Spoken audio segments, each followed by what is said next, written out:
गोजोननाय थाबाय नोंथांमोननि चेनेलनि गेजेरजों जाहाथे जोङो बेखौनो फोसावनो लुबैदों जे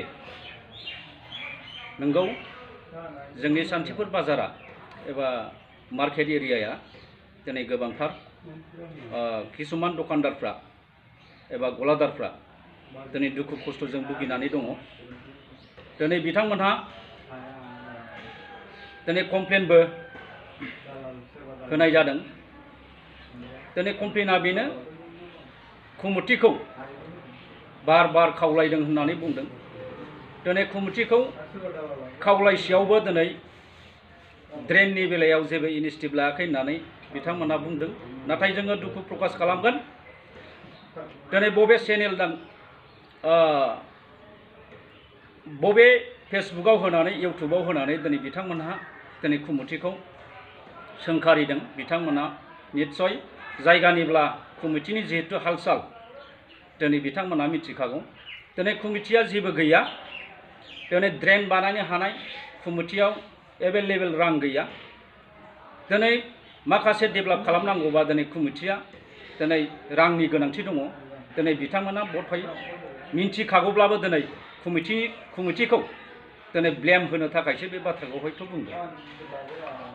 दा बे जोंनि नुनायाव ओरैनोब्लाबो बे गेजेरनि जिहेतु मैखोमै बाजार जाग्रा नैबाहाय सम्पूर्ण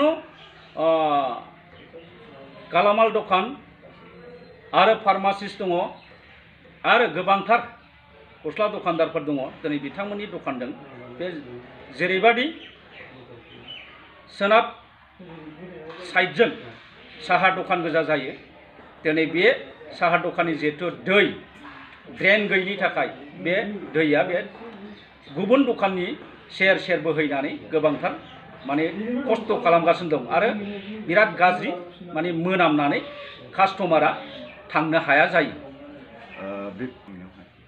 जोङो बेखौ कयेक दिननि सिगां जोङो गासैबो दखानदारफोरखौ लानानै जोङो मोनसे सिस्टेमजों थांलायनि आरो जोङो जाहाथे गभर्नमेन्टनिफ्राय फैयैनि सिगां जोङो कमिटिजों लोगोसे नोंथांमोनखौ लानानैनो जोङो एसेब्लाबो दानगारनो हायो नामा नैबेखौ साननानै जोङो थाइसे थाइनै खांनानै जों बे रांखौ जमा खालामदोंमोन। नाथाय बे राङा जमा जाब्लाबो बैनि जिहेतु रेट जेरैबादि जों दाननांगौ जेरैबादि जोङो पाइप होनांगौ बैनि दामजों आरो जोंनि खांनायनि जिहेतु बिलुजों मिलायहैया। बेनिखायनो जोङो रायजो राजानिफ्राय खांनाय रांफोरखौ जोङो माने रिटार्न होफिननाय जाहैबाय। दिनै बिथाङा निस्सय जोंनि कमिटिखौ दिनै मिन्थिया। दिनै बिथाङा जोंनि बाजारनि जिहेतु हाल-साल दिनै बिथाङा बुजिया। दिनै बिथाङा बुजियोमोनब्ला दिनै कमिटिखौ बेबादि बुंनाय नङामोन। दिनै बिथाङा बुजिथारोमोनब्ला दिनै जों फैनानै दिनै बेखौ सावरायनायनि गेजेरजों माब्रैबा खालामजायो नैबेखौ बुंनांगौमोन। जाहाथे जोङो बुंगोन बिथांखौ कमिटिखौ जाहाथे ब्लेम होआ आरो कमिटिया दिनैसिम जोङो 9 बोसोर कमिटि हिसाबै बा प्रेसिडेन्ट हिसाबै आंनो दिनै सासन खालामनानै दङ। दिनै बाजार टेन्डार होयोब्लाबो जोङो क्लियार मोननाय जाया आरो जोङो माखासे उइकलि मार्केट आरो मोसौ मार्केट दिनै बे टेन्डारनिफ्राय जोङो थाइसे थाखाबो रां मोननो हाया। बेनिखायनो जोंनाव रां थाइसे थाखाबो जमा जाया। जिहेतु जोङो उइकलि मार्केटआव जोङो जोंनि कमिटिनि जिहेतु हा दं बेयाव जोङो थाइबा 10 थाखा खांनानै जोङो उइकलि जोङो बाहाय 1200-1300 थाखा मोननाय जायो। ओमफ्राय बेजोंनो जोङो किसुमान दिनाव दुर्गा फुजानि बा माबा मोनसे समायसा जायोबा बेखौनो रायजो राजानो मिटिं खुंनायनि गेजेरजों साहा पानि लोंहोनाय जायो। बेनिखायनो जोङो बे समायसाखौ जादोंब्लाबो जोङो फोलोमनो हाया आरो बे समायसाखौनो नुनानै बिथाङा जायफोरनाखि जोंखौ सोंखारिदों नैबे बिथाङा हयथ' जोंखौ बिराद रां रुफा हाबो खोमा। दिनै जोङो खावलायब्लाबो बिथांमोनहा गनायाखै, ड्रेनखौ बानायनानै होआखै बेखौ साननो हागौ। जाहाथे जायनाखि बुंदों मैया दाख्लैसो जोङो मोनसे चेनेलाव नुनो मोन्दों। नोंगौ नोंथाङा बुंदों दिनै बे भाइराल जादों होननानै दिनै बिथाङा जाहाथे गोजानाव थायो बिनिफ्राय आरो हाब मिन्थिजानो लुगैदोंबा जोंनि अफिसाव फैनानै जाहाथे खबर लानो खावलायदों आङो बिथांखौ। थांनाय समफ्रावहाय नंगौ जोङो खोनानो मोनदों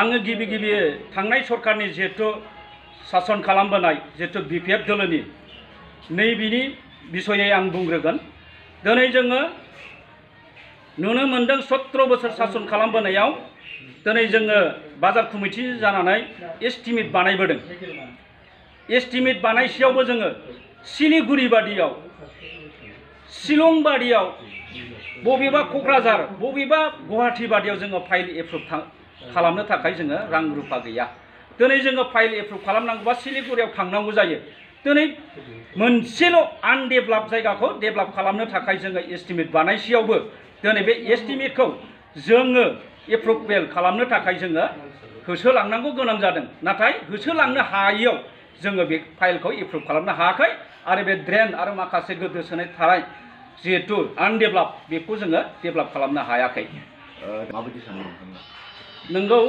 दिनै गोदानै जिहेतु सलायबाय थानाय जायखौ जोङो बुंगोन परिबर्तन गभर्नमेन्ट बा परिबर्तन सरकार दिनै गोदानै जायनाखि एम जानानै फैदों जायनाखि MLA जानानै फैदों दिनै गोगोमैनो जोङो फोथायबाय थादों आरो जोङो 100आव 100 जोङो फुल सापर्टाराव जोङो दंखायो दिनै जों खोनानो मोनदों बे गभर्नमेन्टनिफ्राय सोरबा सासे सानै थिकादारा माने एस्टिमेट बानायदों होननानै जों खोनानो मोनदों नाथाय बे फाइलआ दासिमबो बड हय माने एप्रुभेल जानानै फैयाखै आरो जों आसा खालामो जाहाथे इमिडियेटलि नैबेनि दानि फार्स्ट बाजेट सेसनावनो दिनै बे जिहेतु जोंनि गोदोसोनानै थानाय ड्रेन जोंनि गोदोसोनानै जिहेतु बाजार मार्केट नैबे जाहाथे एप्रुभेल जानायनि गेजेरजोंनो जाहाथे डेभेलपखौ जोङो खालामनो हायो आङो सरकारनिसिम बेखौनो खावलायहरदों एम आरो MLA सार बिथांमोननिसिम जिहेतु पावाराव दङ हिसाबै बिथांमोनहा दा डेभेलप खालामनो हायैनि खुनु मानि गैया आं बेखौनो सारमोननिसिम आरो जिहेतु गभर्नमेन्ट बे गभर्नमेन्टनिसिम आं बेखौनो खावलायहरनाय जाबाय आरो नोंथाङा आसा खालामदों जे जिहेतु दानो पावाराव दङ हिसाबै गोख्रों भाबै